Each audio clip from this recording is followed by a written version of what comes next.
Today I'm going to tell you about cultural Marxism. Our enemy is cultural Marxism. Political correctness is cultural Marxism. We won the Cold War with political and economic communism. We've lost the cultural war with cultural Marxism. You're referring to the cultural Marxists, and I really do think that they are so much the heart of what has led to the crumbling of the West right now, the decline of the West. The thing is, it doesn't exist, at least not outside the fever dreams of far-right extremists and right-wing pundits and politicians. In short, here's the conspiracy theory. After the 1920s, a group of Marxist academics set out to destroy Western modernity from within. But unlike classical Marxism, which locates the working class as the agent of change and economics as the sphere of struggle, cultural Marxists sought to change social values and norms, gnawing away at the foundations of the West's very self-confidence. Are we the baddies? At the same time, they encouraged mass migration, multiculturalism, and even things like homosexuality to triumph where the Mongols, Moors and Ottomans failed, namely to bring about the demise of European civilization. Why are we constantly browbeaten into being ashamed of the West? We shouldn't be ashamed to defend Western civilization. Around this nebulous term, you see the collapse of any distinction between the politics of the mainstream and the far right, between seemingly respectable people who appear on television and those who actually commit terrorist attacks. Take Question Time's favourite Nigel Farage. He claimed the BBC was responsible for a cultural Marxist revolution, or Conservative Party MP Suella Braverman, the Attorney General. Last year, she claimed the Conservative Party was engaged in a battle against a cultural Marxism. And then there's Anders Breivik, who killed 77 people, primarily members of the youth wing of Norway's Labour Party in 2011. In a 15-page manifesto, he mentions cultural Marxism 107 times, using it interchangeably with terms like multiculturalism and political correctness. Then there's Brenton Tarrant, who killed 51 people across 2 mosques in the Christchurch massacre of 2019. He wrote that Western society had long since fallen to the long march through the institutions committed by the Marxists. And then there was the 2018 Pittsburgh synagogue shooter, who murdered 11 people and blamed Jews for, among other things, communism. And yes, cultural Marxism.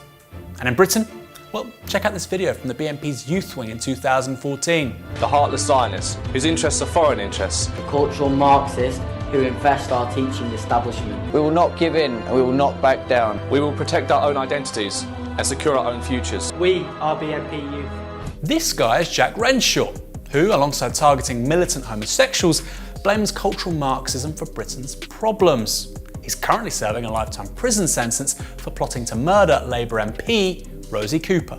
Despite this term being used so frequently by far-right terrorists, it has slipped unnoticed, it seems, into the right-wing mainstream, whether it's Fraser Nelson and The Spectator, Conservative members of Parliament, Nigel Farage, or best-selling author Douglas Murray. A lot of people on the right are very happy to say they believe in something called cultural Marxism. But the comfort of recent decades has become the comfort of espousing and following a basically culturally Marxist view of the world. So how did this happen? How, over the last decade, has cultural Marxism become a relatively mainstream talking point for both politicians and pundits on the right? Well, it's easy to see a resemblance between contemporary claims around cultural Marxism and what the Nazis once referred to as culture Bolshevismus, cultural Bolshevism. It goes beyond just that. One important parallel between the two, however, is their flexibility and thus their political efficacy. When the Nazis used the term, it was applied mainly to the arts, but like cultural Marxism today, it was also deployed for a range of things they simply found disagreeable. One journalist, Karl Osiecki, wrote, "Cultural Bolshevism is when a painter sweeps a colour into a sunset not seen in Lower Pomerania, when one favours birth control, when one builds a house with a flat roof, when a caesarean birth is shown on the screen." In short, it was anything reactionaries wanted it to be. Today, cultural Marxism serves a similar purpose, ranging from antipathy towards gender-neutral pronouns to a secret conspiracy allying homosexuals, Muslims and leftists to destroy Western civilization. However, it wasn't until decades after the fall of the Third Reich that cultural Marxism as a recognisable conspiracy theory began to emerge. Arguably its godfather in this respect was Lyndon Larouche, a conspiracy theorist often accused of racism, hailing from a very, very strange part of the left. In 1974, Larouche mentioned the Frankfurt School for the first time, as part of a broader smear campaign against left-wing opponents. According to a special report in his Executive Intelligence Review, Larouche claimed Angela Davis was a CIA agent whose purpose was to infiltrate the American Communist Party and split the organisation. He further alleged Davis was prepared for such a role while studying under Frankfurt School intellectuals and, according to him, CIA agents Herbert Marcuse and Theodor Adorno. Larouche claimed that when Davis was their student, Marcuse and Adorno subjected her to a CIA zombie brainwash program, in essence transforming Davis into a Manchurian radical, which is to say somebody who could infiltrate the very highest levels of the American left. The theme of the Frankfurt School as a secret brainwashing operation continued in a 1977 counterintelligence report where Larouche claimed those movements which emerged in the aftermath of the late 1960s around gender, race and sexual rights had degenerated into violent fascism, even alleging British intelligence actually established the Frankfurt School themselves in the 1920s to assemble leading British agent intellectuals.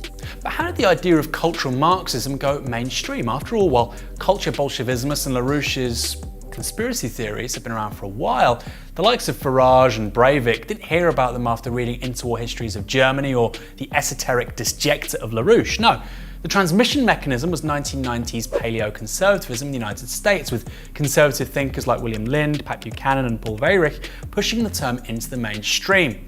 While a small c conservative is meant to want to keep things the same and only believes in incremental change, a paleo-conservative is fundamentally a reactionary, somebody who wants to go back to a mythical halcyon time before things went wrong.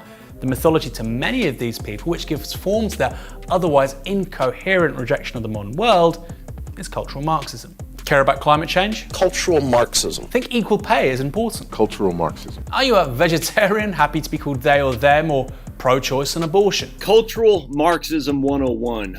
It was also during the early 1990s that it became increasingly common to hear the term political correctness, another nebulous bugbear of the right whose use lay precisely in meaning both everything and nothing, its content essentially a matter of opinion. For those mainstreaming cultural Marxism, the terms were broadly interchangeable, with William Lind defining it as a brand of Western Marxism, commonly known as multiculturalism, or less formally political correctness, though how either of those is Marxist remains unclear. He claimed the presence of LGBT people on television proved cultural Marxists control the media, and that Herbert Marcuse considered a coalition of blacks, students, feminist women and homosexuals a vanguard for the cultural revolution. But I thought he was the CIA, or was it MI6? Anyway, by now the idea of political correctness was far from marginal and increasingly amplified by the likes of the Sun newspaper in Britain and Fox News in the US, both owned by this guy. Indeed, it was even highlighted in a 1991 speech by President Bush. We find free speech under assault throughout the United States. By the end of 1992, feature stories on this crisis had appeared across the US print media, from Newsweek to the New York Review of Books. That's right, we've been having the exact same moral panic around freedom of speech for at least 30 years. Why? Because if the conversation moves to class, living standards and economic justice, these people don't have a leg to stand on. For Pat Buchanan, godfather of the 1990s culture wars in the US, the importance of this struggle was not to be understated, with the culture war a religious war and in many ways no less important than the Cold War. It is an anti-Christian, anti-God, anti-traditionalist revolution. The sexual revolution has a lot to do with it. And so we are two countries now.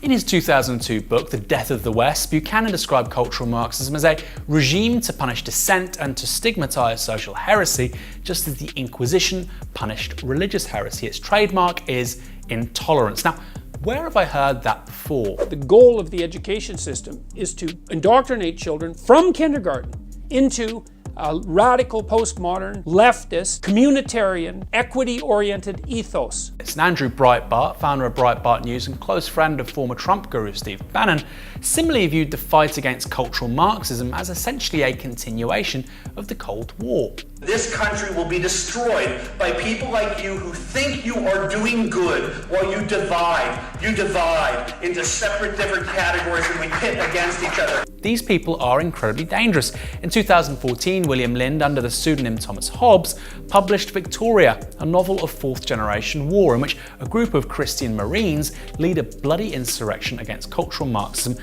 as the federal government collapses. At the book's climax, knights wearing crusader crosses and singing Christian hymns murder politically correct staff at Dartmouth College, the main characters and Mr. Lind's alma mater. The work of slaughter went quickly. In less than 5 minutes of screams, shrieks, and howls, it was all over. The floor ran deep with the bowels of cultural Marxism. Such words wouldn't be out of place in the manifesto or diary of a far-right terrorist, yet they were written by a man who wears a suit and tie and has worked inside Washington, D.C.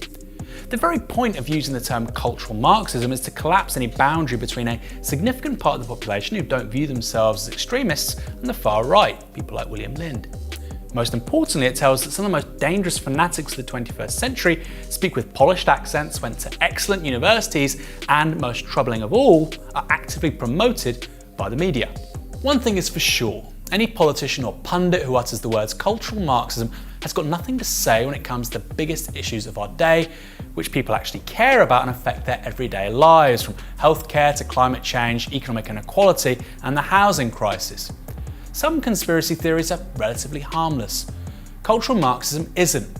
That's partly because it relies on bigotry and xenophobia, and partly because it's designed to distract us from the big existential challenges of the 21st century. And there are plenty of those.